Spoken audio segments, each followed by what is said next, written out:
또는 새 언약책이라고 해서 신약이다 이렇게 구분을 지었습니다만, 그 헬라 그 원어상이든 히브리 그 원어에서 디아테이키 또는 구약의 그 원어에 보게 되면은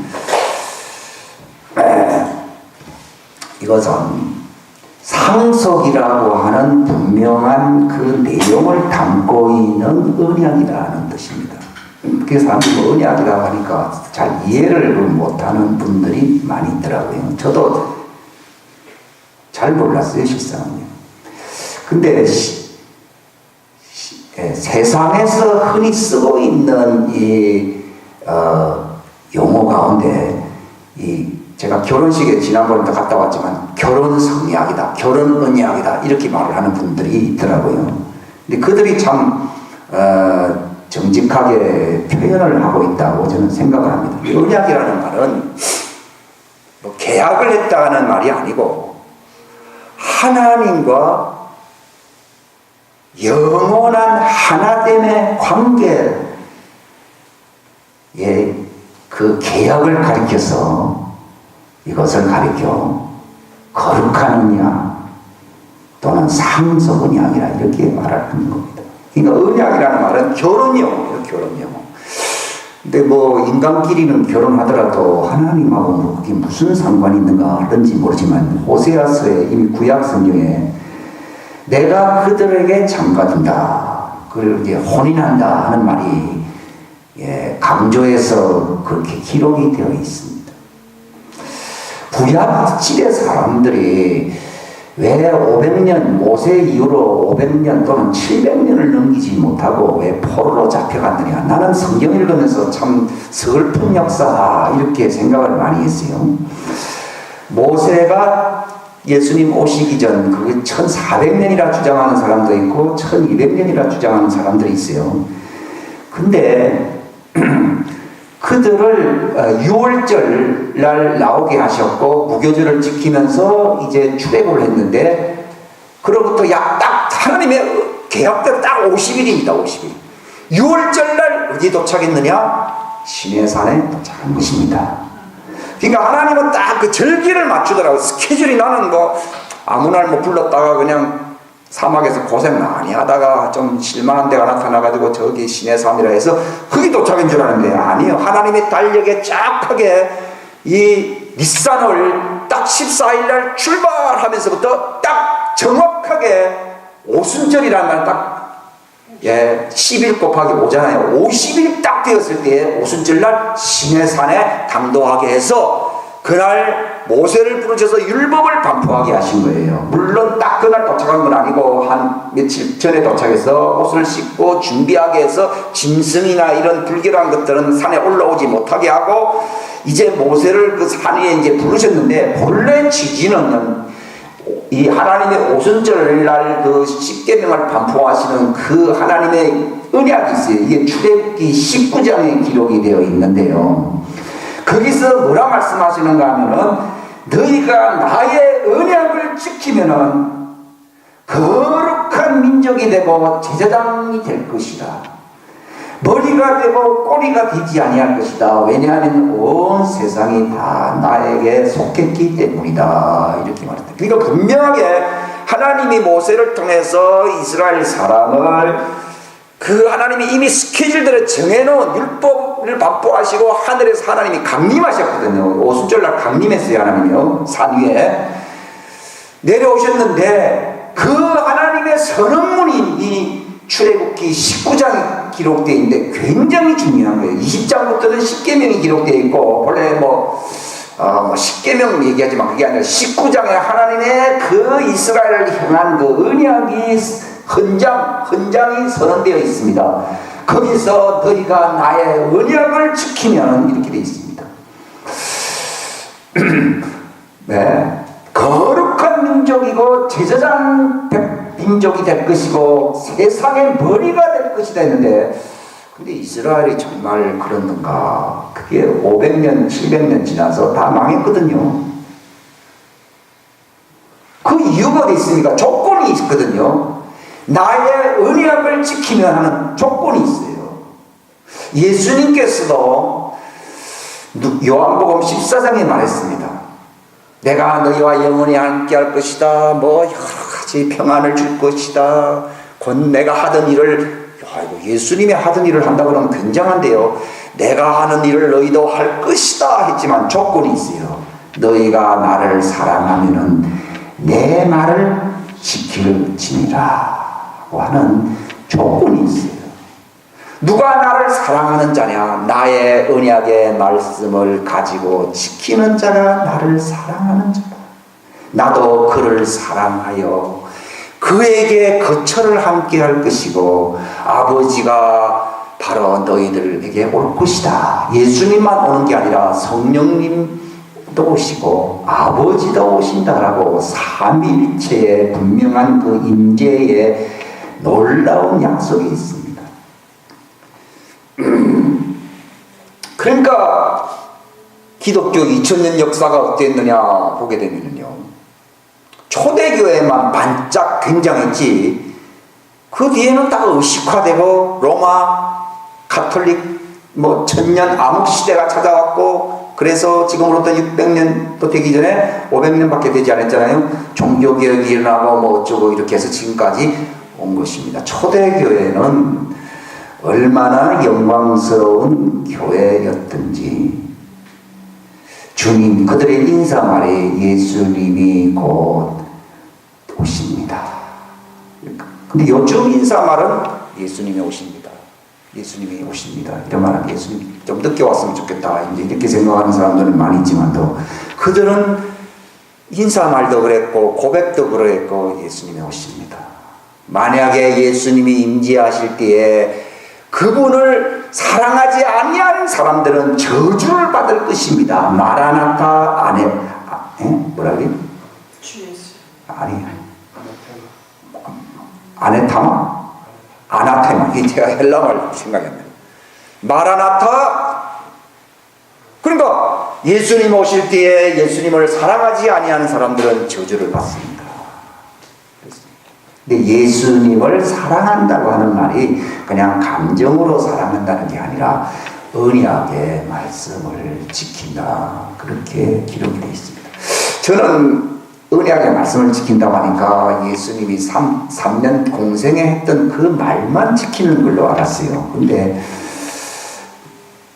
요한복음 8장에 예수님이 후반부에 말을 했잖아요. 아브라함이 나의 때 볼 것을 기다렸다가 나를 보았다 그랬고,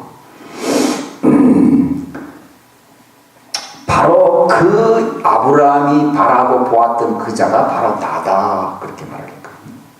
그러니까 아브라함을 통해서 말씀하셨던, 또 저 구약에 나와 있는 그 말씀은 신약 시대에 예수님이 육체로 오셔서 하셨던 그 말씀과 동일한 말씀인 것입니다.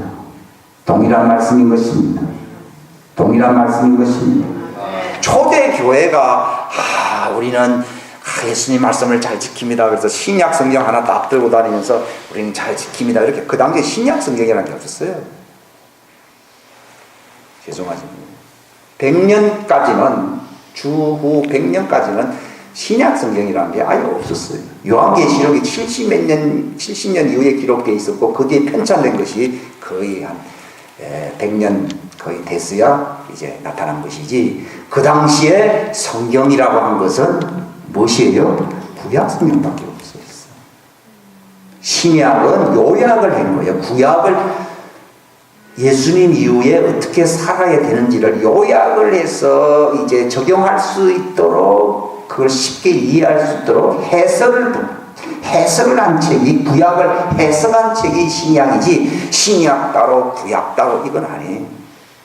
예수님께서 나도 아버지의 말씀을 지키노라, 요한복음 8장 55절, 그리고 요한복음 17장에 15장에 내가 아버지의 말씀을 나도 지킨다, 그렇게 말을 한 것은 그 당시 성경이 구약 성경이에요. 구약 성경. 저는 사도행전을 보면서 바울이 신약 시대에 참 훌륭한 모험을 보인 사도로서의 그 사역을 하신 분인데, 그거를 성경을 보면은 금시갈 절기가 찾아오매 이렇게 나와 있길래요. 아니 금식이야 뭐 자주 할 수 있는 것인데 금식할 그런 절기라고 얘기했고, 또는 명절 찾아왔다 하길래 무슨 명절이 있었는가? 그게 구약 성경에 나와 있는 그 7일간 지켰던 그 명절을 얘기하는 겁니다. 그러니까 나가서 선교했다가도 금식일이 다가오면서 싹 해가지고 찾아왔거든요. 예루살렘으로 찾아왔고, 또 이제 그 장막절 그 명절이 다가오네 하면서 그들이 예루살렘으로 또 돌아왔고요. 또 그것은 또 뭐 그들이 유대인이고 과거의 전통을 고수하는 사람들이라서 그런 모양이다 이렇게 생각했어요. 그런데 구약 성경 그 장막절에 보게 되면 천년왕국에 대한 얘기가 14장에 보면 나오는데, 천년왕국의 그 기간 동안에, 이건 예수님이 오시고 난 뒤거든요. 이거는 뭐 신약 정도가 아니라 한참 지난, 아직도 찾아온 날이 아니지 않습니까? 장막절을 지키지 아니하는 민족은 내가 비를 내리지 아니할 것이고 재앙을 내린다.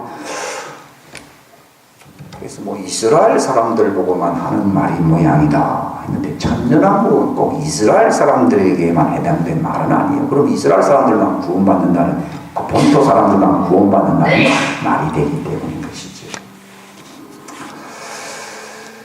유월절과 관련된 봄절기, 그 여름절기라는 오순절은 예수님이 육체로 오셨고 십자가에 달려 돌아가셨고 부활하셨고, 그러니까 돌아가신 걸 기념한 절기가 유월절이고, 무덤에 들어가 장사되는 것을 기념한 절기가 무교절이고, 바로 제3일 만에 부활하는 것을 기념하는 절기가 바로 구약의 그게 초실절이거든요. 요즘 말로 말하면 부활절이고, 그로부터 이제 7주가 지나서 50일째, 7주 49일도 지나서 그 다음날 50일째가 오순절이라고 했는데, 이것은 예수님께서 약속하신 바 아버지의 성령을 기다리라고 했던 그 성령 강림절, 요즘 뭐 맥주절로 뭐 지키나 뭐 그런데 그 날짜도 좀 다릅니다만도, 아무튼 성령 강림절, 신약의 성령 강림, 사도행전 2장에 성령이 처음으로 이제 그 사람들 속에 거주하도록 임하신 날이 이제 오순절이다 이렇게 기록이 되어 있습니다. 이것은 다 이루어진 것입니다. 그러나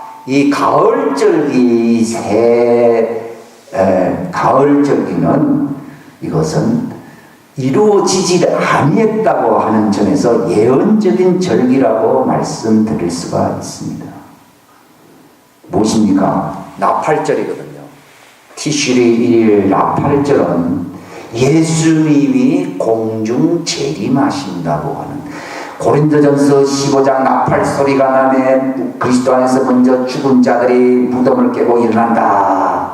나팔 소리가 들리매 우리가 공중에서 주를 영접한다. 이러한 말로서 너희가 서로 위로를 받아라. 이건 제가 한 말이 아니라 공중으로 올라간다. 이걸 가리켜 휴거라고 그렇게 이제 표현을 한 것이고, 성경은 들려서 공중에서 주를 영접한다. 그 이전에 바로 천사장의 나팔 소리와 함께 하는 예수님의 공중 재림에 맞추어서 교회가 들림을 받는다고 하는 것은, 이것은 교회가 만들어낸 교리가 아니고 성경의 고린도서 15장과 마태복음 예수님 말세 그 말씀들과 특별히 데살로니가 전서 4장 5장 말씀에 정확하게 기록이 되어 있고, 요한계시록에 그 말씀이 자세히 살펴보는 자들에게 그것이 기록이 되어 있는 것입니다. 그게 이제 우리의 나팔절, 이게 안 이루어졌습니다. 그리고 우리가 지키는 것은요, 바로 그날이 다가온다는 것이죠. 그리고 제11째 되는 날이 속죄일이라, 티슈리 월 11월 속죄일이라, 이날은 금식하는 날이다. 그 예수님께서 유월절 그리고 무교절을 통해서 속죄를 하셨는데, 뭐 또다시 가을절기에 두 번째 뭐 속죄가 나오냐, 나는 그게 옛날에 참 퀘션 많고 의문점이 있었어요. 근데 이것은 바로 본토 이스라엘 사람들이, 예수님이 마태복음 23장 후반절에 말했지요. 예루살렘아 예루살렘아 너에게 파송된 선지자들을 죽이는 자들아, 하나님이 바로 닭이 병아리를 보호하듯이 하나님께서 내가 너희를 안으려고 했던 적이 얼마나 많았느냐. 그러나 너희들이 나를 원하지 아니하였도다. 그러시면서 뭐라고 말했습니까? 주의 이름으로 오시는 이여 하면서 찬양을 부르는 그날까지는 너희가 결코 나를 보지 못하리라 그랬거든요. 이건 예수님이 예언한 것이거든요. 이스라엘 사람들이 그 뒤로부터 70년 지나서부터 나라가 이제 갈라지고 이스라엘이 독립하기 전까지는 나라도 없고 땅도 아무것도 없었습니다. 이게 이제 48년입니까? 이루어진 역사. 그 속죄라는 게 뭐냐? 바로 그때야 눈이 열려가지고, 이게 스가랴 12장 이후에 나오잖아요. 그때야 비로소 예수님을 바라보면서 그들의 과거의 조상들이 예수님을 죽였던 그 메시아, 바로 그 예수가 바로 그 메시아였다는 것을 알고 장자가 죽었을 때 어머니가 통곡하듯이 그때 하나님을 향하여 예수님을 믿고 통곡하는 그 절기가 바로 속죄일이에요. 즉 이스라엘이 예수님을 믿음으로써 속죄받는다고 하는 예언적인 절기가 속죄일이에요. 그러니까 이방인의 때가 끝나고 바로 예수님을 배척하고 예수님을 믿지 않았던 그 이스라엘 사람을 하나님이 완전히 버린 게 아니라 이방인의 수가 차원한 뒤에 하나님이 자기 백성을 고토에 들이고 그들에게 생기를 불어넣어 주심으로써 에스겔 38장의 예언대로 그들이 과거에 배척했고 그를 찔렀던 그 2000년 전 그 예수가 바로 자기들이 고대했던 과거 구약시대에 고대했던 그 메시아였구나 하는 것이 그 눈이 그때 열려요. 그 예수님께서 그들의 눈은 가리게 하시고 그들의 눈은 닫히게 하셔서 그들이 정말 보지 못하게 하시다. 왜냐하면 그들의 마음은 완악합니다. 그러니까 이 하나님을 떠난 민족들에게 그 출애굽기 19장 과거에 1500년 전 모세가 얼마나 귀한 축복을 해줬습니까? 너희가 나의 언약의 말씀을 지키면은 거룩한 민족 제사장 왕국이 될 것이고 세상의 머리가 되고 결단코 꼬리가 되지 않게 해주겠다고 하는 그 언약의 말씀을 그들이 지키지 않았기 때문에 경본적으로 북쪽 이스라엘은 아수르에 멸망당해서 쫓겨났고 남쪽 유다는 그걸 보고서도 또 회개하지 아니하고 또 같은 우상 숭배를 함으로 말미암아 바벨론으로 포로되어 갔다가 그러나 하나님의 아브라함을 기억하시고 그 다윗을 기억하시고 그래서 촛불이 꺼지지 않게 해주시려고 남쪽 유다 그 지파의 남은 사람들 레므넌트 남은 사람들 다가 아니고 남은 사람들 예미야와 에스겔 그 다음에 수르바벨 성전을 짓는데 몇몇 사람들이 그 신앙을 가졌던 사람 다니엘서도 이제 71회가 찼기 때문에 예레미야가 예언한 대로 70년이 지나면 자기 백성을 그 조상의 땅으로 회복시키겠다고 하시는 그 약속인데 하나님 어떻게 하시겠습니까? 하면서 다니엘서의 그 9장에 금식하면서 기도할 때 하나님이 너희 민족을 위해서 71회를 정했다 이렇게 나와 있거든요. 성경을 공부하는 사람들에게 있어서 71회가 무엇이냐를 모른다고 하면 참 무식한 거죠. 근데 7일회가 지내고 62일회가 이제 지나면은 메시아가 오실 터인데 메시아가 그 언약을 확고하게 하고 끊어질 것이다 이렇게 기록이 되어 있어요. 그게 다니엘서 9장 그 후반부 맨 마지막 27절에는 메시아가 그 언약을 굳건히 하고 끊어질 것인데 그들이 받아들이질 않았기 때문에 적그리스도가 와서는 그 성전을 완전히 회파해버리고 다시 회복될 때까지는 완전히 이렇게 된다 이렇게 기록이 되어 있고 그러나 너희 민족을 하나님이 사랑했기 때문에 마지막 때에 한 이래를 또 남겨뒀다는 겁니다. 이야, 참 놀랍지 않습니까?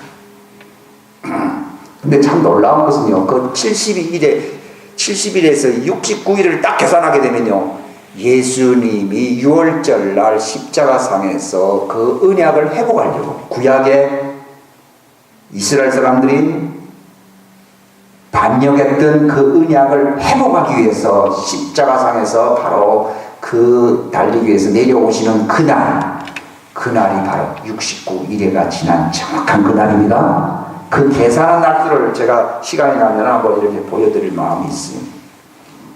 정확하게 다니엘에게 예수님의 초림을 정확하게 알려주신 거예요. 정확합니다. 이거 모른다고 하면 참 너무, 예.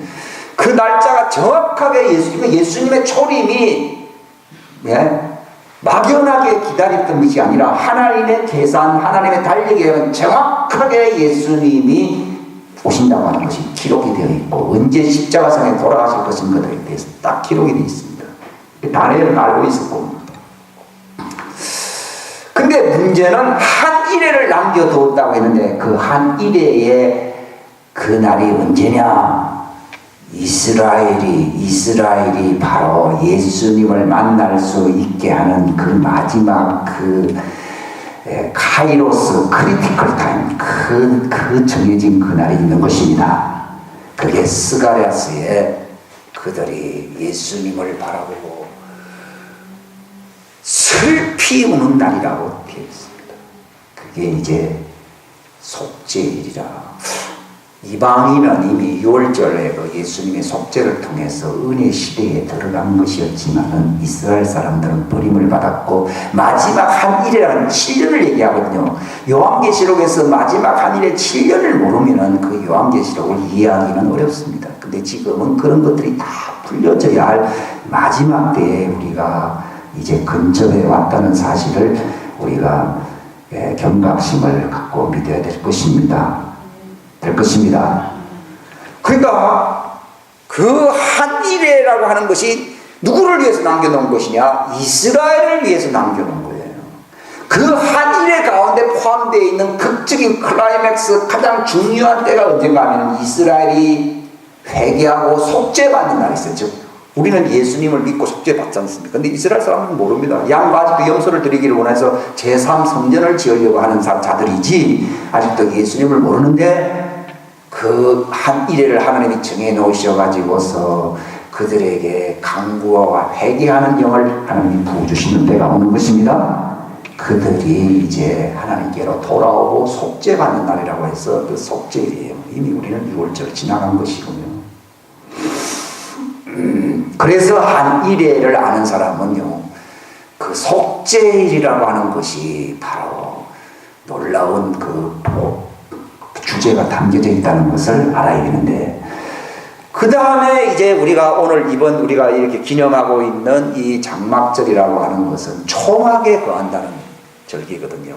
초막에 거한다는, 이스라엘 사람들이 40년 광야 생활할 때에 집이 없었고 텐트를 짓고 살았다고 해서 그 사람들은 과거에 너희 조상들이 광야에서 텐트로 하나님의 보호를, 불기둥과 구름기둥으로 하나님이 보호해 주시고 인도해 주셔서 살았고, 그러니까 너희가 비록 땅에 들어와서 가옥을 건축하고 집을 짓고 살아도 너희가 과거에 모세를 통해서 해방을 받았다고 하는 그 하나님의 그 해방의 그 날을 기념하려고 초막을 지어라. 그래서 이제 기둥 하나 이렇게 바꾸는 위에다가 이렇게 초막을 만들어 가지고서 그들이 일주일 동안을 거기에서 살아라, 이렇게 기록이 되어 있습니다. 이것은 과거를 기념하는 것이고, 바로 이것의 신약적인 의미는 무엇이냐? 예수님이 재림하시게 되면은 하나님이 바로 너희 아버지로서 한 가족을 이루어 이 땅에서 하나님이 함께 살 것이다 라고 하는 그 주제, 진리를 담고 있는 예언적인 절기가 바로 뭐라고요? 장막절이에요. 이건 바로 천년 왕국을 기념하는 것입니다. 아직 안 이루어진 겁니다. 그러니까 나팔절은 우리가 휴거, 그러니까 못 올라가는 사람은 뭐 할 수 없지요. 그러나 그 신부는 드레스로 세마포 아마포로 몸을 단장했으니 그걸 뭐라 그랬습니까? 그들의 의다 이렇게 되어 있습니다. 그들의 의가 무엇입니까? 그들이 하나님의 명령을 지킨 거예요. 예수님께서 너희가 나를 사랑하면 내 말을 지킬 것이 됐습니다. 우리가 왜 주님 말씀을 지켜야 됩니까? 이것이 바로 나의 의가 되는 것입니다. 나의 의가 되는 것입니다. 이거죠. 디모데후서 2장에 보게 되면요, 바울이 이걸 분명하게 알고 있었어요. 내 아들 디모데야, 너는 성경 말씀을 공부하되 진리를 나누어서 가르칠 수 있도록 그렇게 공부하라 이렇게 됐어요. 그게 이제 뭐 자랑하는 건 아닙니다. 자랑한 거리가 자꾸 나오게 되면 별 의미가 없고요. 이건 정말 성경이 보게 되면 예수님의 희생을 통해서 우리에게 값없이 주셔서 구원받게 하는 의가 있는가 하면은 그 예수님을 사랑하고 믿는 자들이 자기를 단장하기 위해서 지켜야 할 우리의 의가 있는 것입니다. 이게 지난 주간에 제가 말씀드린 건데 참 중요한 거거든요. 근데 오늘날은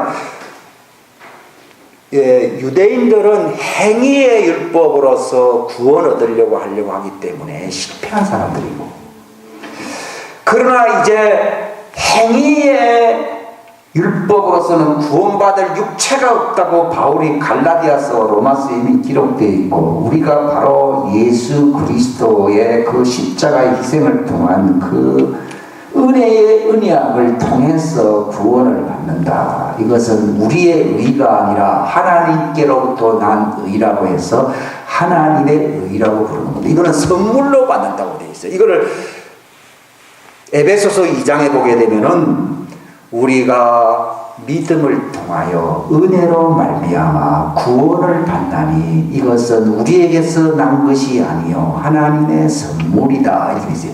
그 은혜라는 말 자체가 은혜고, 이거 믿음과 구원도 다 하나님의 선물인 것입니다. 이 사람들은 행위의 어떤 율법을 통해서는 구원을 못 받는다. 바로 예수님께서 값없이 주시는 그분의 희생을 통한 은혜로 말미암아 우리가 믿음을 통하여 구원을 받는다. 에베소 2장 6절 이건 맞습니다. 이것을 가리켜서 우리가 구원받을 수 있는 하나님의 은혜의 선물, 이걸 하나님의 의라고 얘기하는 것입니다. 그러나 로마서 6장으로 또 넘어가게 되면 로마서 3장에서는 하나님의 의를 얘기하고 있다가 갑자기 로마서 6장으로 가게 되면 그러면 우리가 하나님의 은혜를 더하게 하려고 죄 가운데 살 수가 있느냐. 그럴 때야 막 그럴 수도 있지, 또 용서도 받으라 이렇게 하면 결코 그럴 수 없느니라 말은 강력한 부정입니다. 죄에 대하여 죽은 우리가 어떻게 또 죄 가운데 살 수가 있느냐. 그렇다고 해서 인간이 전혀 죄를 안 짓는다 이 말은 아니지만은, 그러나 예수님의 은혜 받은 자가 고의적으로 죄 가운데 살려고 한다고 하는 것은 이것은 은혜를 베푸신 하나님을 결코 공경하는 태도가 되지 않고 불경의 태도가 된다는 것입니다. 그러면서 그 뒤에 뭐라 나옵니까? 우리의 몸을, 우리의 모든 지체를 하나님의 의의 병기로 도구로 하나님께 드리자 이렇게 되어 있습니다. 그저 단순히 순종하다는 정도가 아니라 우리의 몸을 하나님이 기뻐하시는 산 제물로 드려서, 그건 어떻게 된다고 했습니까? 드려서 거룩함에 이르는 열매를 맺어야 된다. 그 마지막은 영생이다 이렇게 됩니다. 우리가 뭐 은혜로 말미암아 구원받았기 때문에 또 뭐 지금 멋대로 살다가 더 은혜로 더 구원받으면 된다 이렇게 한다면 구원파가 되는 겁니다. 그러나 성경은 하나님의 의, 값없이 주시는 선물로서 이거는 정말 주의 이름을 부른 자는 구원받았다만 정말 이것은 선물이지, 이건 우리의 행위의 노력의 결과가 결코 아니에요. 이것을 다르게 얘기하면 이게 이단이 되는 겁니다. 그러나 그 은혜를 받고 하나님의 그 사랑을 받은 사람들이 하나님의 말씀을 지키지 아니하고 죄 가운데 거하면서 산다고 하는 것은 은혜를 주신 하나님의 이름을 불경하게 모독하는 것이 된다는 것입니다. 그러니까 이건 구원받기 위해서 하는 게 아니라 바로 하나님을 섬기기 위해서, 우리가 남은 구원받은 사람들의 성도의 삶은 살아도 주를 위하고 죽어도 주를 위하여 하니 사나 죽으나 우리가 다 주님의 그 씨로다 이렇게 했군요. 그러니까 하나님의 의의 병기로서 완벽하게 드려져야 된다는 것을 성경은 말하고 있어요. 이걸 가리켜서 거룩함에 이르는 열매를 맺으니 그 마지막은 영생이다 이렇게 되죠. 그러니까 사람들은 첫 번째는 좋아하는데 두 번째 보면요, 아이고 뭐 헌신 예배 좀 하라는 얘기인가. 헌신 예배도 의식이라고 하는 것은 별로 의미가 없고요. 정말 하나님의 뜻대로 제물로 바쳐져야 되는 것입니다. 그게 거룩함에 이르는 열매를 맺는 것이다. 즉 이것은 주님의 말씀을 지킴으로써 내가 거룩함에 이른다는 겁니다. 요한계시록 3장 라오디게아 교회에게 주님 말씀하시는데 뭐라 말씀했습니까? 너희가 부요한 자다 부족함이 없는 자라 하지만 너희 가련한 것과 가난한 것과 눈먼 것과 벌거벗은 것 너희가 눈먼 것을 알지 못하는가 그랬거든요. 그 뭘 얘기하는 건가? 예. 바로 믿음 있다고 큰 소리 쳤지만도 완전히 쫓겨날 그런 형편없는 신부감이 되기에는 정말 자격 미달의 그 교회가 바로 라오디게아 교회가 되어 있는 것이죠. 아, 우리는 믿어요. 예수님의 은혜로 구원받았어요. 이렇게 얘기합니다. 근데 왜 홀딱 벗겨졌고 눈은 멀었고 왜 그렇게 되어 있습니까? 그게 예수님이 말씀하시거든요. 거기서 살라고 되어 있는, 따라합시다. 나의 의는 내가 사는 것이다. 구원은 예수님이 나를 사신 것이고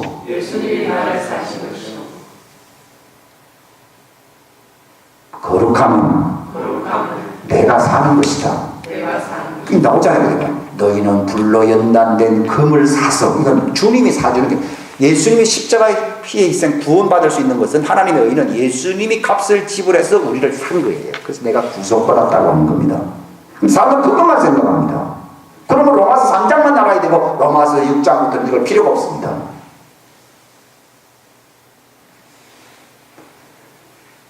우리는 부요 은혜 많이 받았다. 우리는 참 축복받았는데 근데 예수님 개인적으로 너희 가련한 것과 눈먼 것과 벌거벗은 거 알지 못하는 거 참 이상한 거. 근데 예수님 너희는 구원 안 받았구나 이렇게 말을 한 게 아니라 왜 사지 않느냐.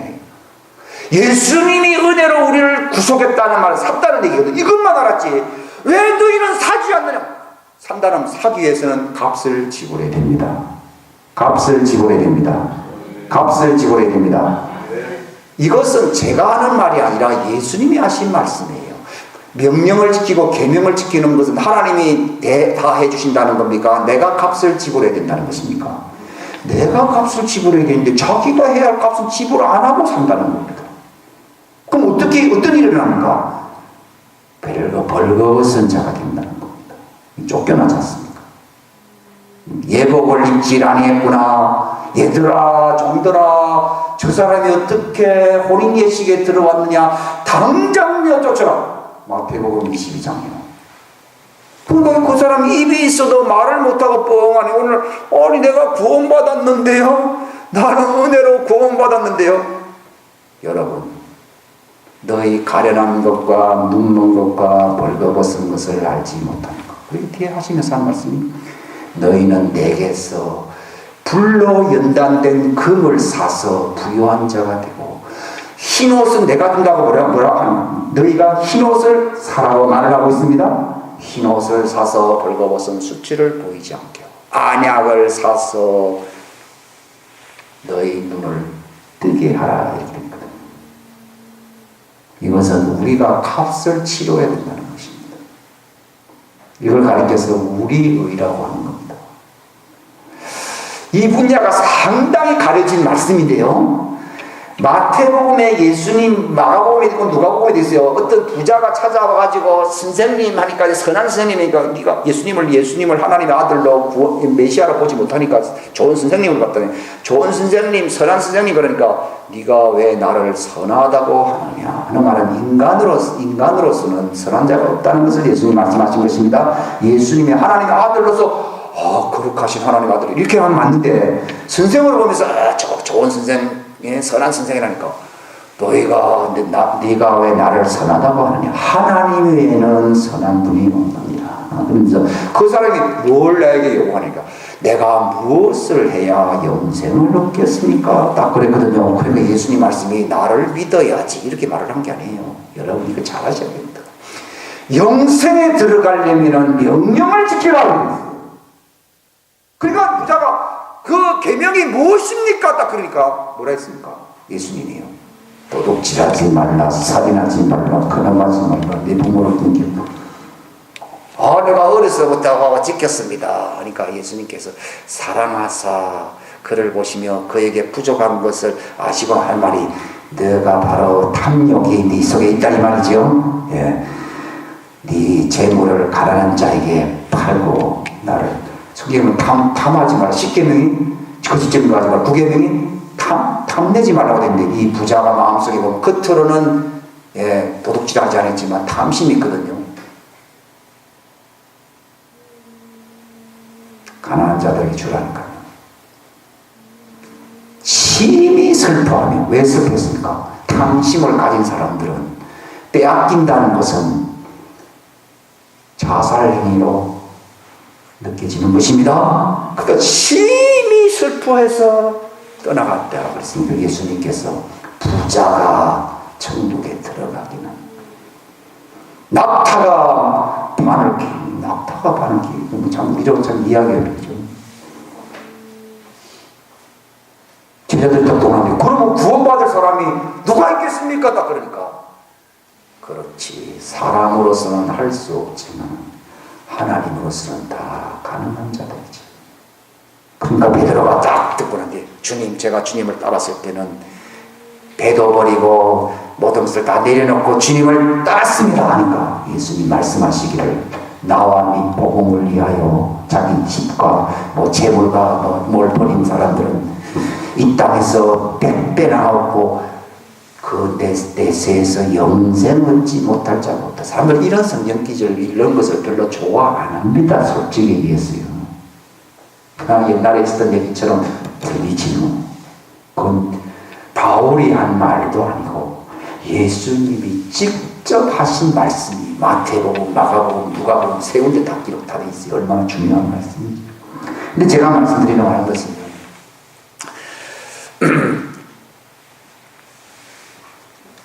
왜 예수님을 믿는다는 사람들이 세상에 빛이 되고 소금이 되지 못하고, 그리고 구원을 잃어버릴 수가 있는가? 이것은 칼빈주의 교리와, 그리고 이제 영원한 구원의 언약을 거스리는 말이 아니냐, 이렇게 말을 합니다. 근데 사람들은 구원을 영원한 언약이라고 생각합니다. 구원을 영원한 언약이라고 말한 적이 없고, 구원은 선물이라고 말했습니다. 영원한 언약은 하나님과 하나가 되는 것입니다. 무슨 말인지 알겠습니까? 근데 성경에는요, 내가 누구와 거처를 함께 한다 했습니까? 나의 말을 가지고 지키는 사람. 그게 중요한 거. 이 언약을 왜 지키라고 말을 하느냐 하면요, 이거는 선물로 하나님이 그냥 알아서 주는 그런 구원을 얘기하는 게 아니에요. 하나님의 법을 지켜야 돼. 요한 2서에 이 주보의 앞에다 너희가 진리 안에서 걸어가는 걸 볼 때 기뻐한다. 요한 2서에 있고 요한 3서에 있어요. 요한 1서에도 보게 되면 하나님을 사랑하는 것은 이것이 곧 그분의 명령을 지키는 것이라. 그분의 명령은 결코 무거운 것이 아니니라 되어 있습니다. 또 요한 1서 2장에 보게 되면 그분의 말씀을 지키는, 명령을 지키는 사람은 하나님의 사랑이 그 사람 안에서 완전하게 되나니 이로써 저가 우리 안에 있고 우리가 저 안에 있음을 저가 알게 된다 이렇게 돼 있어요. 그냥 예수님 믿습니다, 그저 내가 아이고 예배도 가끔 드립니다 해서 좋은데 그것이 언약의 핵심이 아니에요. 예수님이 십자가에 왜 돌아가셨습니까? 하나님과 이혼했거든요. 따라합시다. 언약이란 하나님과 결혼하는 것인데 그들이 하나님을 떠났기 때문에 이혼한 것이다. 그 예레미야서에 보면 이혼 정서를 줬다고 되어 있잖아요. 여러분 이거 아셔야 됩니다. 예수님이 십자가상에서 피 흘려 구속하시고 우리에게 은혜를 베풀었다고 하는 말은 새로 혼인할 수 있는 기회를 하나님이 열어놓으셨다는 것을 얘기하는 것입니다. 말을 하는 것입니다. 그러나 예수님이 바로 과거에 이어서 성경에 보게 되면 우리를 반대하는 정서를 도말했다라고 골로새서 2장 15절에 나와 있거든요. 그러면 우리를 하나님과 대적하여으로 말미암아 반대했던 정서가 그게 무슨 말입니까? 이혼 정서입니다. 그렇죠? 하나님이 야 너는 이제 싫어, 너나 끝났어. 이게 하나님 우리를 반대하는 겁니다. 그리고 우리는 하나님을 거역했거든요. 우리를 거역하고 우리를 반대하는 정서라고 되어 있거든요. 그래서 이 정서가 뭐냐? 이게 이혼 정서. 이게 예레미야서에 보게 되면은 저들이 나의 말을 버리고 이제는 떠났기 때문에 내가 그들에게 합법적으로 이혼 정서를 주어서 이혼한다. 그랬고 에스겔서 10장에 보게 되면은 이제는 예루살렘 성에 있었던 그 성전에 있었던 하나님이 그들과 함께했던 그 임재가 어떻게 됩니까? 예? 떠나갑니다. 이거 잘 에스겔서 여러분 아십니까? 저는 에스겔서 1장을 읽으면서 이 말이라는 걸 알게 됐고 10장에 이르러서는 잘 있거라 하나님 눈물을 흘리시면서요 뜸 들이시면서 내가 가노라 하면서 이 에스겔이요 하나님의 임재가 예루살렘 그 성전 지성소에 임재했던 그 하나님의 영광이요 잘 있거라. 근데요 하나님이 에이 보기 싫어하고 싹 가버린 게 아니라요 말은 이용정수 하면서 그분이 가슴 아리하면서 눈물을 흘리면서 떠나신다는 거예요. 애들 보고요 정말 미워하면요 갑자기 아침에 일어나 보니까 엄마가 도망갈 수 있어요. 그러나 얘들아 난 간다, 엄마 간다는 말은요 내가 마음 돌이키면은 내가 다시 돌아오겠다는 얘기거든. 근데 어떻게 하나님, 천사들은 하나님 일구이연, 하나님은 변역지 아니하는 하나님은 한 번 하신 말씀은 책임을 지시는데 어떻게 하나님이 버리셨고 이혼정서까지 준 자기 백성에게 하나님이 다시 장가들리라. 그리고 호세아서에 보게 되면 또 장가들리라 이러거든요. 그 천사들이 이해를 못해요. 이상하다. 여호와 하나님이 이혼정서를 줘서 떠날 때는 또 언제고 또 장가든다는 말이 뭐냐. 전 무슨 말입니까?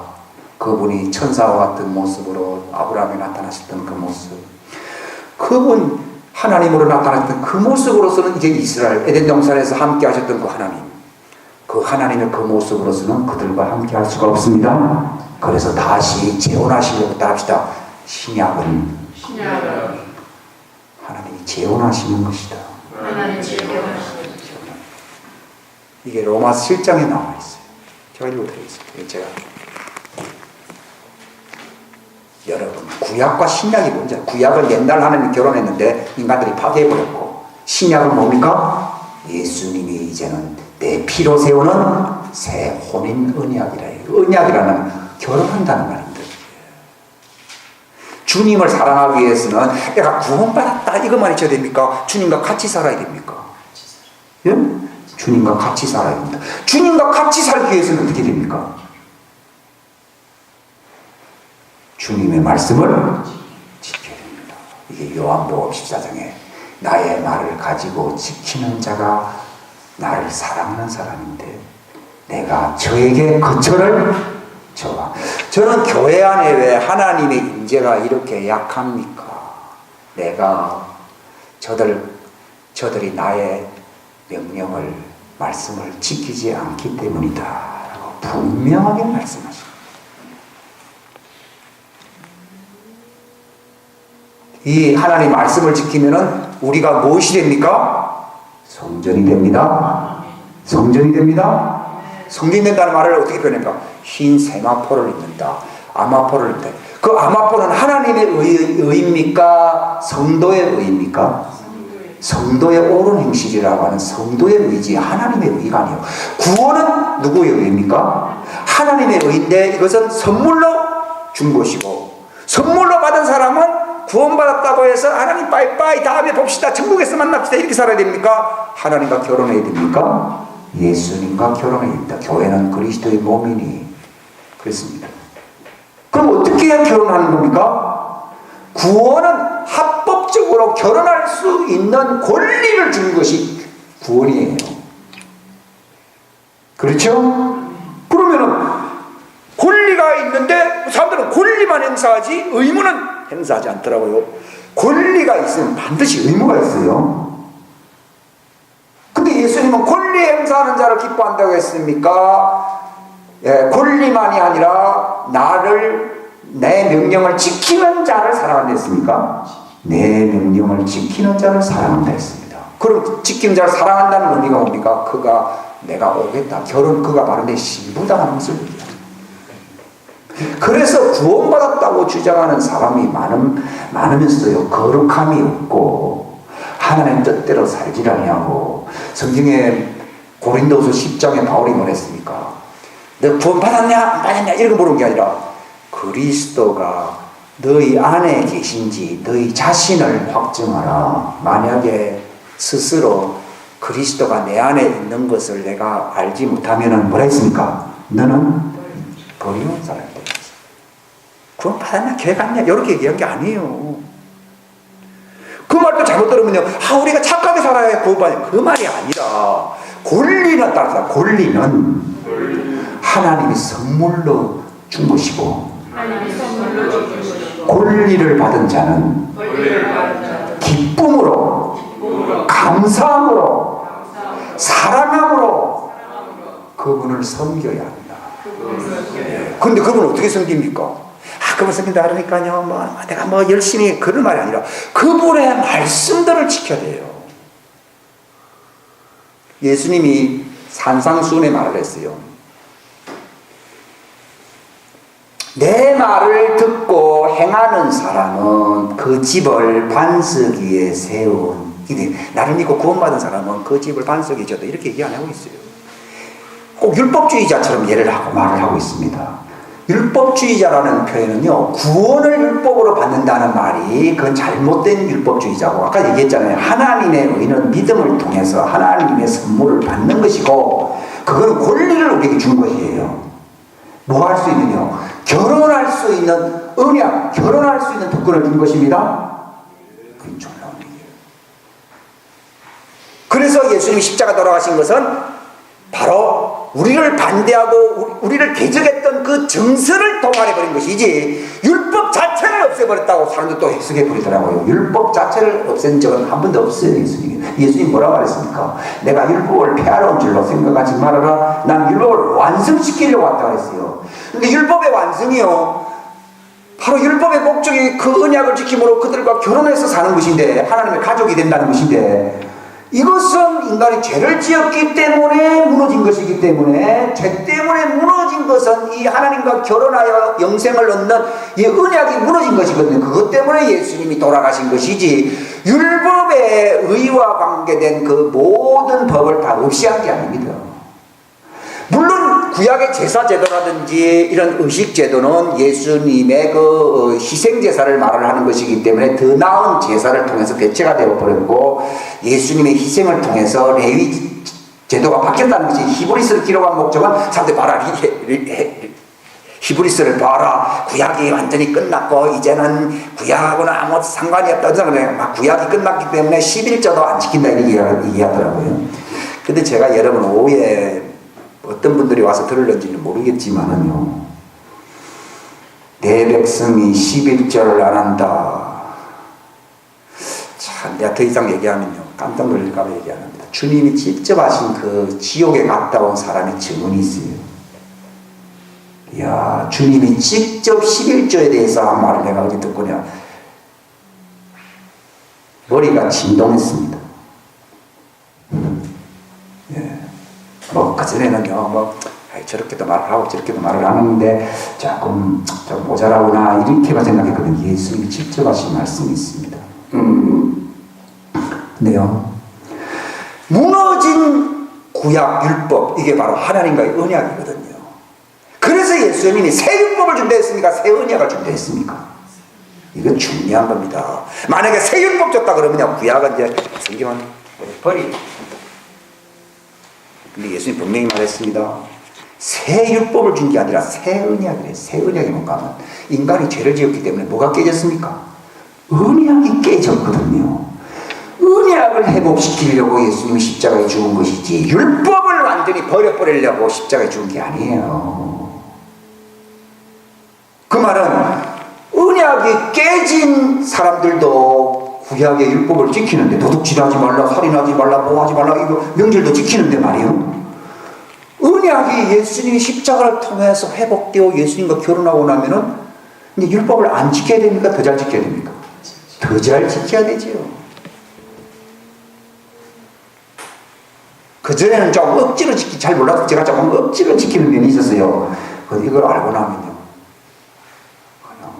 내가 하나님의 법을 지키는 것이 즐거움과 기쁨이 되셔야 마땅한 것입니다.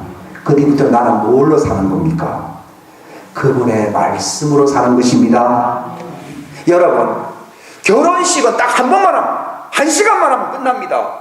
근데 결혼 생활이라고 하는 것은 사진 찍은 거, 그날 결혼 찍은 언약, 그 언약 사진 찍은 거, 주례서가 있잖아요. 결혼 성약서가 있잖아요. 이걸 자랑해야 됩니까? 부부하고 같이 잘 살아야 됩니까? 부부와 잘 살아야 되듯이 주님의 말씀을 지킨다는 것은 주님과 더불어 같이 잘 살아야 주님을 사랑하는 것이지, 내가 20년 전에 성령 받았습니다, 구원 받았습니다, 이것만 외친다고 해서 나는 그때 예수님과 결혼했어요. 그럼 결혼했는데 지금 난 좀 요즘 좀 세상에서 딴 데서 살아요. 그럼 위험했다는 얘기거든요. 착각입니다. 여러분, 새 언약이지 새 율법이 아니다. 주님이 나와요. 야, 성경 자세히 봐라. 새 율법인지 새 언약인지. 그게 무슨 말인지 잘 모르겠냐? 옛 언약을 폐했다는 것이지, 언약을 새롭게 한 것이지 율법을 바꾼 게 아니다. 나는 도리어 율법을 강화시켰다고 말했습니다. 그러니까 히브리서에 나와서 개혁했다라고 하는 것은 언약을 새 것으로, 새 언약, 말 그대로 새 언약을 하나만 내가 재혼했다는 걸 얘기하는 거예요.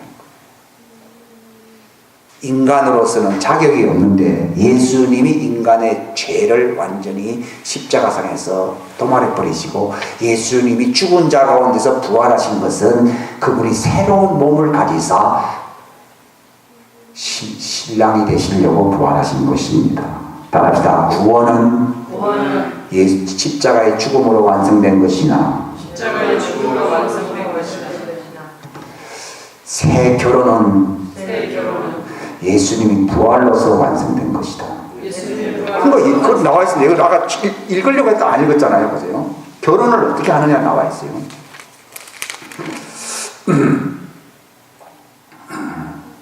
7장 4절에 보게 되면요, 그러므로 내 형제들아 너희도 그리스도의 몸으로 말미암아 율법에 대하여 죽게 되었나니 이것은 너희가 다른 분이라고 했어요. 그럼 뭐가 다른 거면 그 전에 하나님, 그 전에 여호와 하나님을 얘기하는 거예요.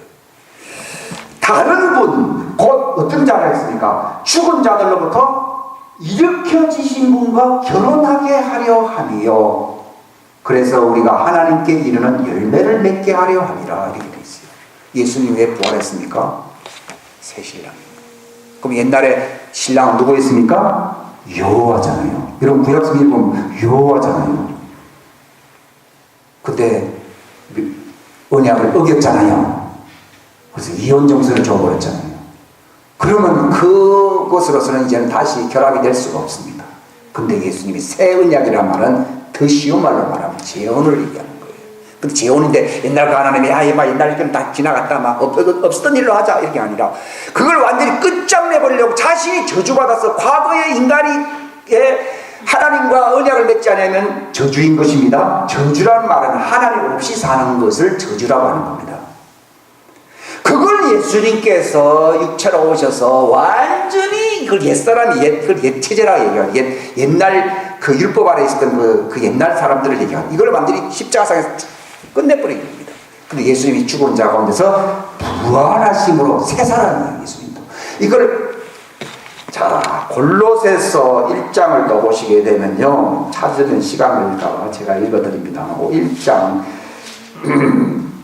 18절에 보게 되면, 그분께서는 몸 곧 교회의 머리시니라. 그분께서 뭐라 했습니까? 시작이시여. 여러분, 시작이 두 번이에요. 하나님이 옛날에 천지창조 때 내가 바로 그분이 시작하셨잖아요. 그런데 예수님이 부활하심으로써 다시 시작하신 것입니다. 만약에 옛것으로 쭉 이어지면 우리는 여전히 죄인의 그 멍에를 우리는 여전히 쥐고 있는 것입니다. 옛날의 레테로를 그대로 갖고 있는 것입니다. 갖고 있는 것입니다. 갖고 있는 것입니다. 예배를 너무 제가 오래 드렸어요. 끝나야 할 시간인데 다른 교회였습니다. 근데 보세요, 이 정말 이런 성경이 제대로 다 보십니까? 그분이랬어요. 그분이요. 예수님이 왜 인간으로 왔습니까? 그분이 본래 인간 아니잖아요. 하나님이잖아요. 그러나 이제는 인간이 죄를 범했기 때문에 하나님으로서 인간은 다시 결합할 수 있는 기회는, 이제 자격은 없습니다. 다시 시작하려고 그분이 인간으로 오신 것은, 인간들과 함께 옛날에 맺었던 옛 언약은 이미 사망의 언약이요, 이것은 저주의 언약이잖아요. 죄값은 사망이니까요. 그것을 완전히 끝장내버린 거예요. 합법적으로 끝낸 사건입니다. 십자가 사건은요. 이걸 옛사람이 죽었다, 침례받아버려서 우리 옛사람이 장사 지낸 바 되었다. 여러분, 우리가 내가 죽었다 합시다. 죽고 난 뒤에는 다시 결혼할 수 있지 않습니까? 부인이 죽었다 그러잖아요. 그럼 내가 다시 결혼할 수 있지 않습니까? 남편이 죽었다 그러잖아요. 그럼 난 다시 새로 시집갈 수 있잖아요. 그러나 살아있는데 만약에 간다 그러면 간통한 사람이 되지 않습니까? 그런 것처럼 하나님 앞에서 이혼당했는데 그거는 다시 간다 그러면 이건 하나님도 두 번 결혼, 간통이거든요. 그렇기 때문에 예수님이 오셔서 그 언약, 첫 언약이라는 말은 첫 결혼이라는 거예요. 첫 언약이라 했지, 첫 율법이라고 하는 게 아니죠. 이걸 예수님께서 그냥 십자가상에서 끝장을 내버린 거예요. 그래서 죽은 자 가운데서, 그러니까 죽고 난 뒤에 나는 간다, 죽고 난 뒤에만 나는 무덤에 집어넣든지만 넣으라면 그래 나는 가버린다. 그런데 부활했잖아요. 부활한 이유는 여기 로마 10장에 나옵니다. 다시 결혼하게 하래. 따르다. 언약은 결혼이다. 그러니까 새 언약은 재혼이란 뜻이에요. 이걸 갖다가 새 율법이라고 하는 바람에 율법 폐기론자들이 나오는 거예요. 이건요, 너무너무 중요한 것이죠. 그러니까 여러분, 바로 예수님의 십자가 사건은 새 언약, 새 결혼하려고, 새 결혼할 수 있는 권리를 준다는 것입니다. 그래서 우리가 믿고 침례를 받는 이유는 바로 결혼한다는 겁니다. 그걸 연합이라고 했잖아요. 연합이 무슨 연합이에요? 결혼이에요. 한 몸 되는 그것이 결혼이지, 결혼이 딴 겁니까? 하나님과의 결혼이에요. 그래서 이걸 침례라고 하는 거예요. 근데 결혼했는데 뭘 잘 모릅니다. 아무렇게 삽니다. 이제는 그 남편의 법을 따라가야 되는 것입니다. 바로 내 말을 가지고, 이 남편의 법을 가지고 지키는 자가 나를 사랑하는 사람이니, 그 자가 결혼한 자로서 언약을 알고 결혼한 사람이라면 반드시 내 남편의 법을 지켜야 되는데, 지키면은 내가 그와 함께 살겠다는 겁니다. 그리고 나만 같이 사는 게 아니라 나를 보내신 아버지도 오신다고 말했습니다.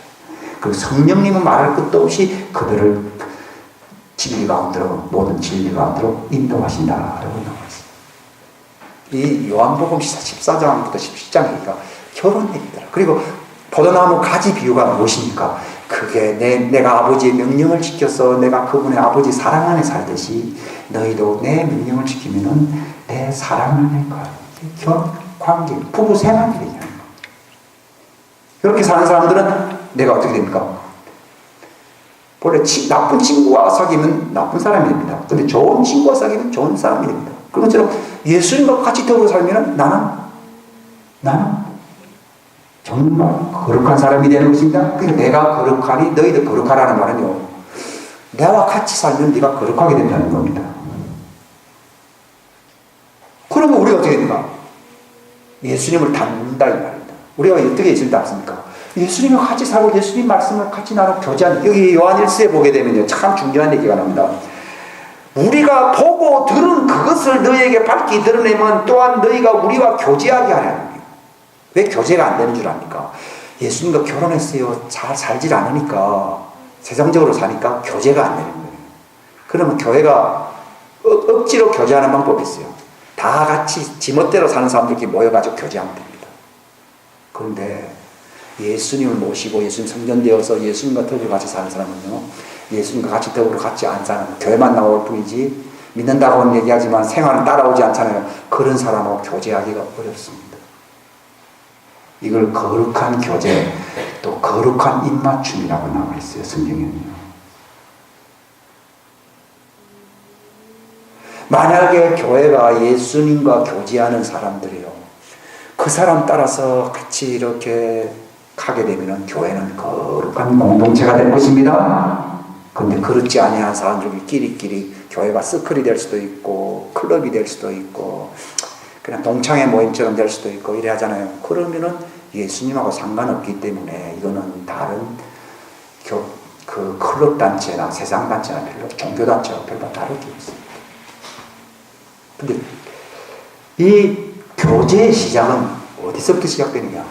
내가 결혼한 자로서 남편하고 같이 잘 사는 거예요. 예수님하고 같이 잘 사는 거예요. 그래서 내가 예수님과 같이 사니까 내가 거룩해집니다. 그렇기 때문에 내가 예수님을 닮습니다. 여러분, 부부지간도 아주 그렇게 가까이 행복하게 살면요, 서로 닮습니다. 우리가 예수님을 안 닮는 이유가 있습니다. 예수님하고 같이 살아보십시오.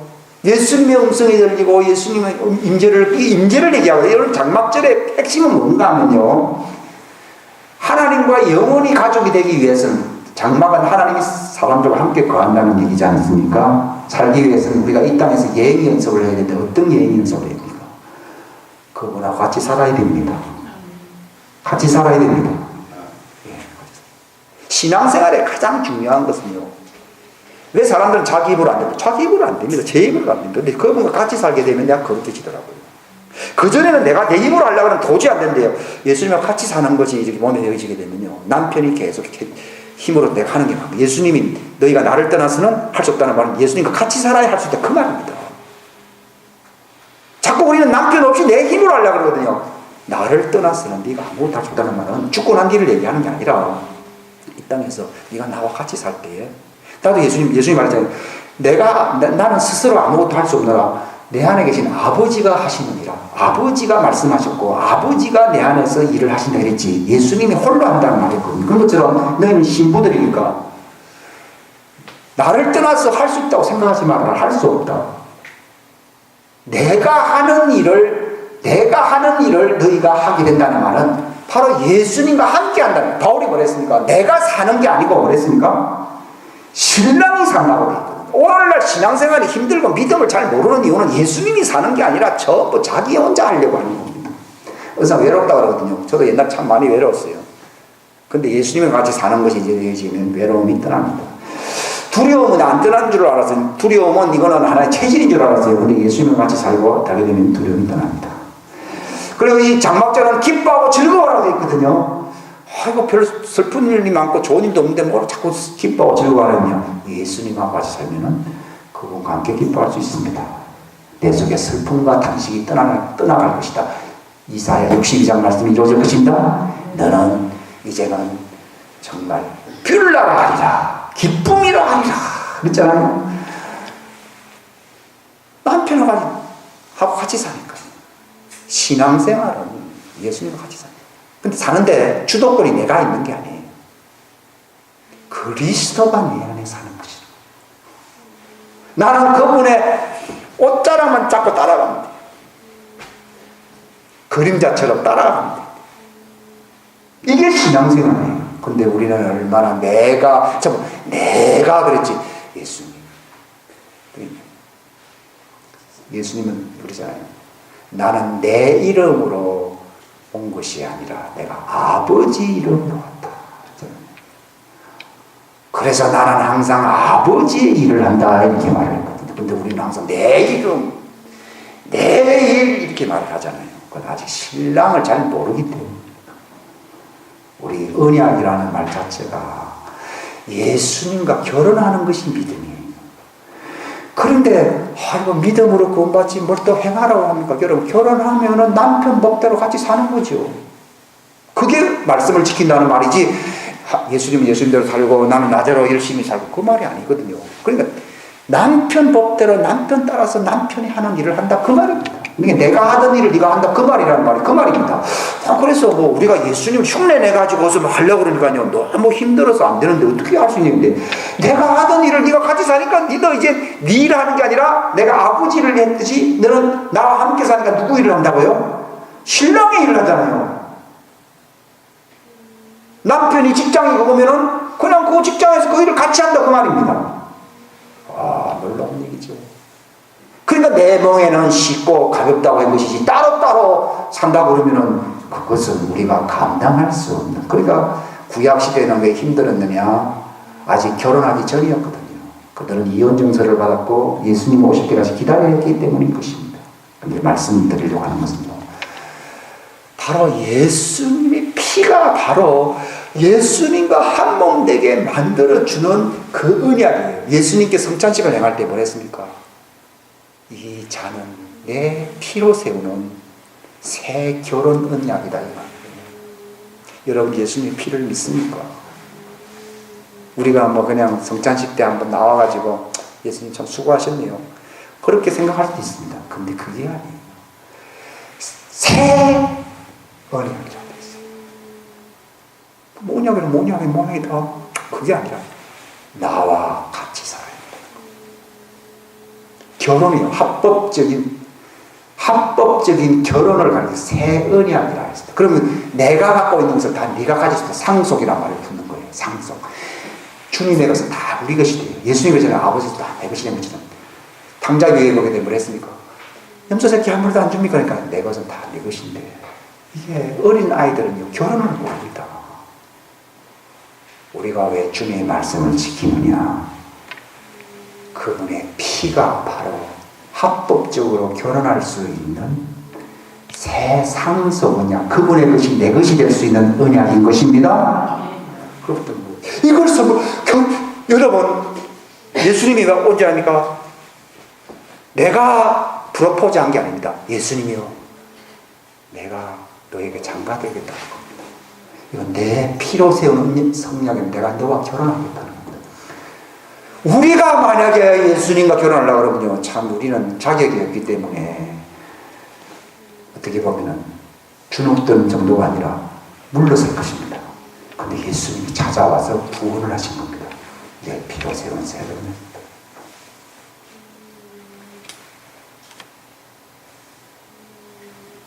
예수님이 프로포즈. 남자가 항상 프로포즈 하거든요. 예수님이 프로포즈 하는 거예요. 그래서 예수님이 프로포즈 할 수 있는 권리를 얻기 위해서 옛 체제 하에 있었던 그 이혼 언약을 십자가에서 그걸 갖다 우리를 대적하는 그 반대하는 정서를 십자가상에서 도말해 버렸다고 했어요.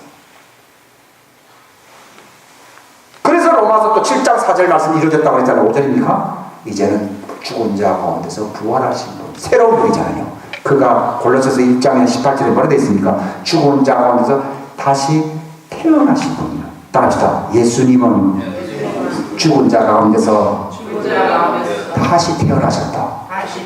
태어났다고 되죠. 그럼 그 사람이 그 사람으로 툭 살아났다, 그게 아니라 그분의 옛날 모습은 사라져버렸고 완전히 부활은 새로운 몸입니다. 이거 아셔야 됩니다. 우리가 결혼할 수 있는 것은, 만약에 옛날 그 인간 그 모습이었다 그러면 이게 죄를 지었던 죄 있는 육신의 모양으로 왔잖아요. 근데 그것은 돌아가셨고 죽은 자 가운데서 부활하신 다시 태어난 분이라고 했어요. 이것은 시작이요, 여러분. 시작이요. 옛날 끝났다는 겁니다. 그래서 우리는 옛사람이 죽었다고 하는 말에는 예수님이 새 시작이었기 때문에 내가 다시 시작할 수 있는 것입니다. 그렇죠? 결혼할 수 있고, 언약, 이 새 언약을 여러분들에게 가르치는 겁니다. 제가 이 시간에 그분의 피요, 피. 그분의 피가 무엇이냐? 우리와 다시 결혼할 수 있는, 그분이 죽은 자 가운데 다시 태어난 사람으로서 새 사람, 시작이시오. 그분과 결혼하는 거예요. 예수님이 죽음으로써 이미 구원은 끝났습니다. 죄의 문제는 해결됐습니다. 근데 왜 부활로서 또 우리에게 나타나셔야 했습니까? 결혼하잖아요. 우리는 누가 부활하신 그분과 결혼합니다. 근데 유대인의 결혼 방식은요, 이거 하나님의 그 결혼 방식을 모형적으로 보여준 것인데, 이거는 어떻게 보면은 그 약혼과 같습니다. 그들이 말하는 결혼, 땅에서의 결혼은 약혼과 같고, 완전한 결혼은 하늘에서 이루어지는 것입니다. 그걸 지켰다가 예수님이 데려가시는 그날 혼인잔치에 참여한다라고 요한계시록 20장에 이후에 기록이 되어 있습니다. 근데 누가 혼인만찬에 데려가서 완전한 결혼을 성사시키느냐? 이 땅에서 이 약혼, 언약이라고 하는 그 약혼을 지키는 사람들을 주님이 데려가시는 것입니다. 누가 공중으로 올라갑니까? 구원받았다고 해쳐도요, 흰 세마포를 지키지 아니한 사람들은 못 올라갑니다. 바로 이 중요한 의미잖아요. 내 말을 가지고 지키는 그자, 그가 바로 이 땅에서 주님과 함께 동고동락하면서 사는 것입니다. 같이 살 때라 했습니다. 주님과 같이 살 때에 그분의 피가 나를 깨끗하게 합니다. 이거 알게 하려고 제가 설교를 합니다. 그 전까지도 다 서론이고요. 보세요. 어떤 사람입니다. 주님, 나 옛날에 침례받았고요. 옛날에 다 구원 받았어요. 근데 니와 지금 보니까 사기꾼 같이 살고 있고 말이야. 이렇게 이중인격자처럼 사는데 그러냐. 이거 인간이 다 약하잖아요. 다 용서받으면 되지요. 용서받는 게 한두 번 용서받지 그것도 막 미안해 놓으니까 막 11조 내기도 귀찮고 막 떠나. 결론은 왜 자기 생활에 뒷받치면 안 되니까요. 막 교회 다니면서 술 먹고 막 교회 다니려면 너무 힘들고 막 세상 사람들 어울리면서 또 막 교회 다니니까 너무.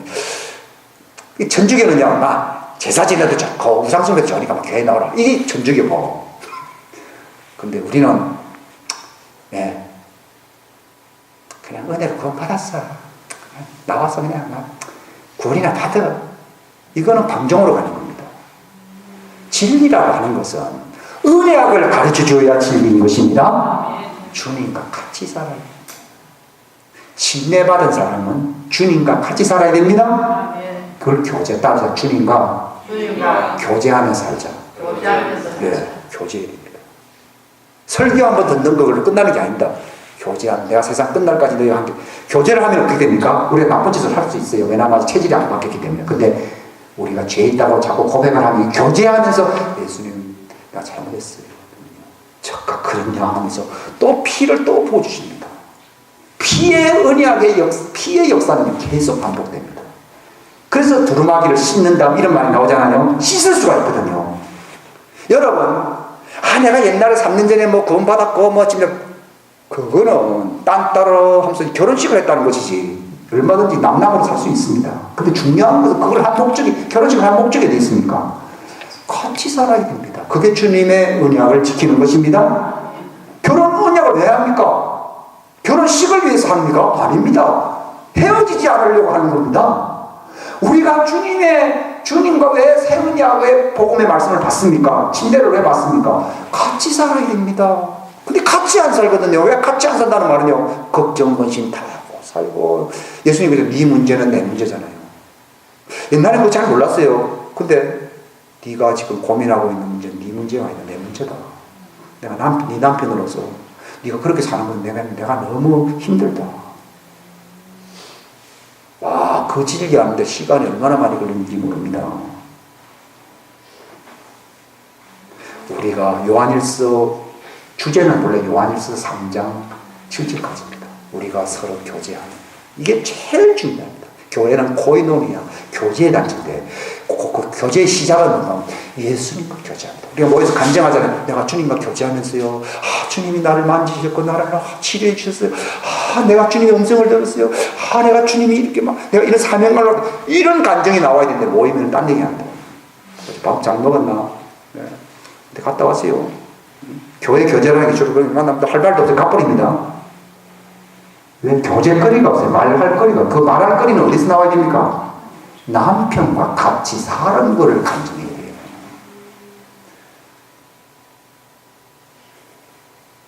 근데 우리의 교제는 바로 하나님과 예수님과 함께하는 교제라. 우리가 서로 교제하면 어떻게 됩니까? 그분의 피가 우리 우리를 모든 불의에서 우리는 예수 아무리 믿어도요, 불의가 있어요. 육체 안에 살면서 불이 없다고 하면, 죄 없다고 하면은 거짓말하는 사람이요, 이것은 진리가 구석이 없다고 말했습니다. 그러나 우리가 새로 죄를 고하면, 그리고 우리가 잘못했다고 주님과 교제하게 되면요, 예수님이요 언제든지 씻어줍니다. 네 쓴뿌리 네가 숨겨놓았지만, 내가 알고 있었지만 네가 그걸 나와 교제하면서 드러내기를 원했다 하면서 그걸 고백할 때 주님이 쓴뿌리를 제거했다. 쓴뿌리 중에 어떤 게 있습니까? 수치심으로 말 못하는 거, 마음의 원통, 고통, 불안, 초조, 염려, 더 남에게 말 못할 그런 사정, 이걸요 여러분 집에 있는 남편이나 아내에게 얘기하는 게 아니라 그런 말 하면은요 서로 다 힘들어합니다. 왜? 자기도 그런 문제가 있기 때문이에요. 근데 예수님에게 얘기를 하게 됩니다. 그분이 우리의 피로서 치료해줍니다. 깨끗하게 한다는 말은요, 상처를 아물게 한다는 뜻도 있거든요. 여기 치료해줍니다. 그걸 깨끗하게 한다는 말은요, 단순히 막 용서받았다는 게 아니라, 따라합시다. 구약에는 용서는 있었지만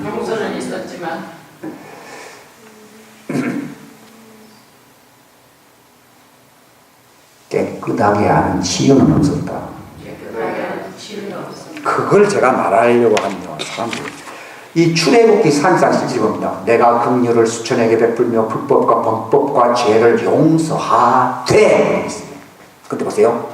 그것이 용서했다고 해서 결코 죄 있는 자를 어떻게 해요? 깨끗하게 하지는 않는다. 난 이걸 이 성경을 읽으면서요, 아니 하나님 왜 이러십니까? 그러니까 죄가 항상 생각이 나야 안 나요? 생각나요. 근데 새 언약하고 옛 언약하고 차이가 보입니다. 옛 언약에도 용서는 있습니다. 그런데 그렇다고 해서 용서는 받았다고 해서 죄 있는 자를 깨끗하게 하지는 않는다. 그런데 언제 깨끗해진다고요? 우리가 주님과 교제하면 어떻게 돼요? 모든 불의에서 우리를 깨끗하게 함으로써 옛날 게 생각이 납니까? 안 납니까? 안 납니다. 점점 안 납니다. 그게 신약과 구약의 차이예요. 그 사람은 구약에는 용서가 없고 신약에는 용서가 있다. 여러분, 구약에도 용서가 있어요. 출애굽기 34장에도 있고 예레미야서에도 보면 다 나와 있어요. 그럼 뭐 신약이나 구약이나 뭐 차이가 없네요. 그게 아니라 용서는 하되 그 사람을 완전하게 깨끗하게 한 것은 아니다. 그래서 제가 항상 기억이 난다고 그러잖아요. 그러니까 절기 때 와가지고 양과 염소를 바치면서 맨날 제사를 지냈거든요. 근데 예수님의 단번에 흘린 그 속죄제의 피는요, 지금도 계속 주님과 교제하는 사람들에게 깨끗하게 씻어주는 표백제와 같은 역할을 계속 하는 것입니다. 한 번이 아닙니다. 계속 피가. 그래서 요한일서 5장에 땅에서 증거하는 이가 있다. 그랬으니 물과 피와 영이다. 이렇게 나와있죠? 물은 말씀이야. 말씀과 우리가 주님의 말씀을 지키면서 교제를 해보십시오. 그러면 예수님의 피가 항상 깨끗하게 하고 성령님이 항상 우리 속에 역사할걸요? 그렇지요? 놀라운 그렇잖아요. 그래서 내가 그들과 새 언약을 맺으리니, 그러면서 그들의 죄를 결코 뭐 하지 않는다고요? 기억하지 않는다. 여러분, 용서는 했지만 그 죄가가 그대로 드러나 있잖아요. 그럼 또 생각나죠. 그래서 첫 언약 때는 죄가 항상 기억난다고 되어 있어요. 그런데 내가 새 언약을 세우니 여기 기록되어 있어요. 내가 저들의 죄를 결단코 기억하지 않는다는 말은요, 흔적도 없다는 거예요. 싹. 그럼 한 번 했기 때문에 끝나냐? 계속 내가 죄 있다고 자백하지. 난 죄 있다고요. 내가 옛날에는 굵직굵직한 죄만 자백했죠. 이제는 내가 모르는 죄도 있다고요. 내가 지금 마음속에 고민하는 죄도 있는 것 같고 내가 잘 모르지만 주님입니다. 그분이 내 깊은 곳에 들어가서 치유해 주실 것입니다. 예수님의 피가요 지금도 역사합니다. 왜냐하면 요한일서는 기록된 건 예수님 돌아가시고 난 뒤에 적어도 한 50년 지나서 기록된 건데요, 땅에서 증거하는 것이 세심히 물과 피가 영이라 일어나잖아요. 피가 계속 역사합니다. 그러면 내가 신부로서 흰 세마포를 입는 정결한 신부가 됩니다. 그럼 어떤 소망이 있습니까? 주님 부르실 때에 점도 없이 흠도 없이 평강 가운데 나타나길 힘쓰라는 말이요. 내게 이제 현실로 다가옵니다. 난 근데 너무 좋더라고요. 주님 내가 신부가 된다. 너무 좋네요. 너무 좋네요. 내가 진짜 신부가 되는 거예요. 근데요, 주님이 이제 기억하지 않습니다. 나도 기억이 안 나더라고요. 옛날에는 기억이 잘 났거든요. 근데 예수님의 피를 알고 나면서부터요. 피는 용서만 해주는 게 아니라 씻어주고 기억도 하지 않는다고 되어 있어요. 그리고 이건 일회성이 아니라 그분 오실 때까지 점도 없이 주름 잡힌 것도 없이 흠도 없이 깨끗하게 해주시는 것입니다. 그래서 점도 없이 흠도 없이 평강 가운데 주님의 혼인 만찬에 우리가 들림받을 수 있는 축복을 받으시기를 예수님의 이름으로 축원합니다. 기도하겠습니다.